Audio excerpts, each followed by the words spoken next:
Selamat datang ke channel Fails Lifestyle. Terima kasih karena masih setia di dalam channel ini. Saudara-saudara, sebelum ini saya ada membuat ulasan. Saya mengambil maklumat dari sumber-sumber pemerhati politik yang lain berkenaan dengan riwayat Tun Mahathir sudah tamat. Bukan riwayatnya tetapi riwayat dalam politik. Setelah baru-baru ini PAS PN dilihat mampu untuk memenangi banyak kursi tanpa ada Mahathir pun, adakah Mahathir masih relevan untuk diterima dalam gabungan PN? Ada juga kata setelah kalah pada PRU15, Mahathir patut rehat saja.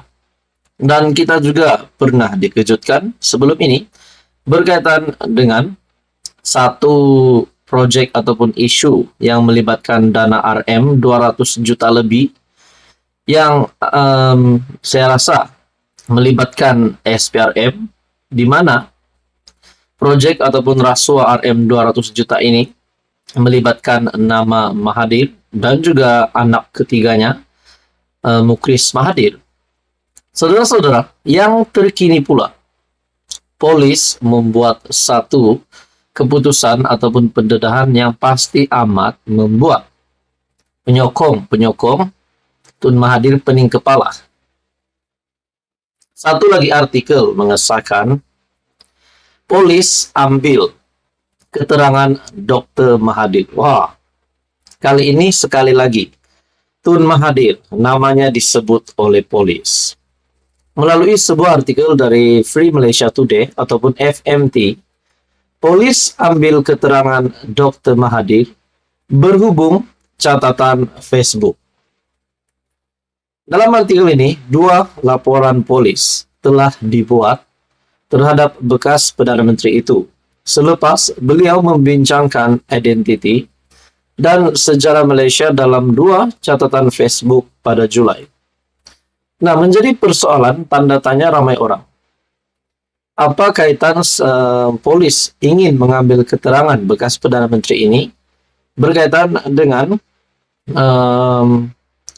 posting Tun Mahathir di mana beliau membincangkan identiti dan sejarah Malaysia dalam 2 catatan Facebook pada Julai. Adakah di sini ada salah laku yang melibatkan nama Tun Mahathir yang dapat dikaitkan dengan apa yang telah disampaikan oleh Tun melalui Facebook beliau yang membincangkan identiti dan sejarah Malaysia? Bekas Perdana Menteri Dr. Mahathir dipanggil polis untuk mengambil keterangan berhubung siasatan yang sedang berjalan, kata sumber. Difahamkan, polis merakamkan keterangannya berikutan 2 laporan berhubung catatan Facebook pada 27 Julai. Mahathir dijangka mengadakan sidang media berhubung perkara itu petang ini. Pada 27 Julai, Mahathir membuat 2 hantaran Facebook, dengan satunya menyatakan bahwa Malaysia harus diiktiraf terutamanya sebagai sebuah negara Melayu berbanding sebuah negara berbilang kaum. Manakala hantaran kedua pula, Mahathir mempersoalkan sama ada Malaysia telah dijajah oleh pendatang dan keturunan mereka. Tidak diketahui mana satu hantaran Facebook yang sedang disiasat.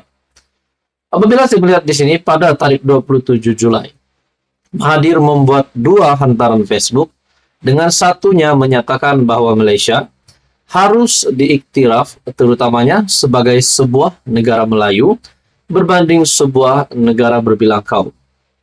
Menurut Anda, tuan-tuan dan puan, saudara-saudara yang amat dihormati sekalian, adakah apa yang dinyatakan Tun Mahathir ini kita dapat sokong, ataupun kita tidak sokong, ataupun kita kekal neutral, tidak tahu mau menyokong sama ada Malaysia harus diiktiraf terutamanya sebagai sebuah negara Melayu ataupun sebuah negara berbilang kaum? Pada akhirnya, saudara-saudara, artikel ini mengesahkan polis ambil keterangan Dr. Mahathir berhubung catatan Facebook. Adakah di sini Mahathir terlibat dengan salah laku? Adakah Mahathir di sini akan dikenakan tindakan undang-undang, akan ditangkap, akan diserbu, akan dipenjara? Nah, semua itu menjadi persoalan. Saudara-saudara, tonton dan puan, artikel ini pada 18 Agustus 2023. Sekian saja, teruskan bersama di dalam channel ini untuk info yang seterusnya. Halo semua, salam sejahtera Malaysia. Selamat datang ke channel Fels Lifestyle. Tuan-tuan dan puan, saudara-saudara yang amat dihormati sekalian. Terdapat satu maklumat yang saya dapat hari ini, ulasan yang saya lihat di media sosial. Ini adalah berkaitan dengan status Perdana Menteri ataupun status Kerajaan Perpaduan pimpinan Datuk Seri Anwar Ibrahim, Kerajaan PHBN. Tuan-tuan dan puan, dalam ulasan ini menyebut nama bekas Perdana Menteri Najib Razak yang kini berada di penjara Kajang. Terdapat 3 pilihan yang dinyatakan di sini setelah keputusan pilihan raya negeri yang sudah berlabuh tirainya.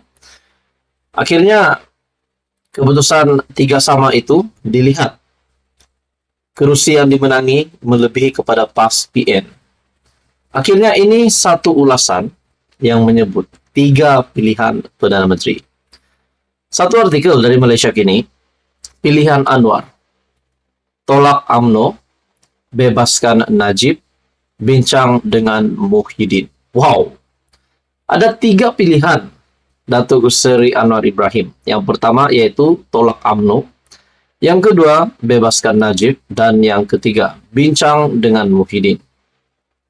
Keputusan 6 PRN adalah peringatan tegas bahwa Pakatan PHBN sedang bergelut untuk menawan hati dan minda pengundi Melayu Islam. Berdasarkan keputusan itu, KJ Khairin Jamaluddin merumuskan dilema yang dihadapi Perdana Menteri dan pilihan yang ada dibuatnya. Menurut bekas Ketua Pemuda UMNO, pengurusi PH berdepan dilema berkembang, ideologi dan politik. Dilema pertama ialah ideologi. Adakah dia akan terus berpegang kepada landasan progresif dan reformisnya atau akan terus menolak PN dengan memperkenalkan dasar yang lebih konservatif?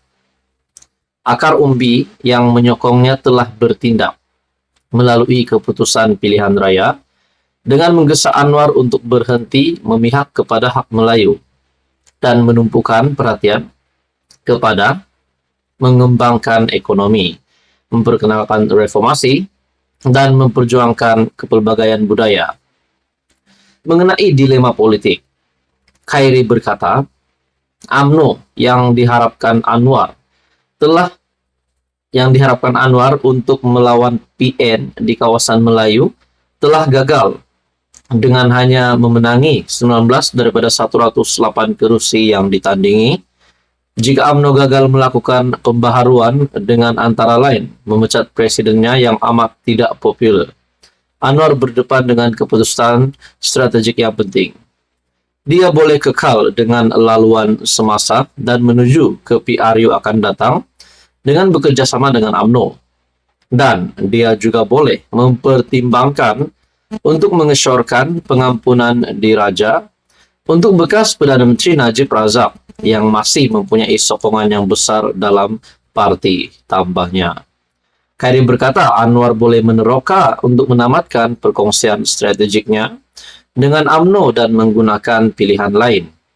Dia boleh lawan untuk mendapatkan undi Melayu dengan meningkatkan daya tarikan PKR terhadap segmen demografi atau lebih banyak bergantung kepada rakan gabungannya Amanah yang meraih kemenangan mengejut di 1 kerusi di Kelantan.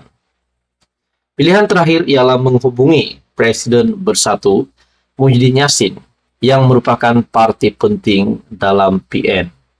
Walaupun pilihan ini mungkin tidak dapat diterima, perkara lebih pelik pernah berlaku dalam politik Malaysia sebelum ini.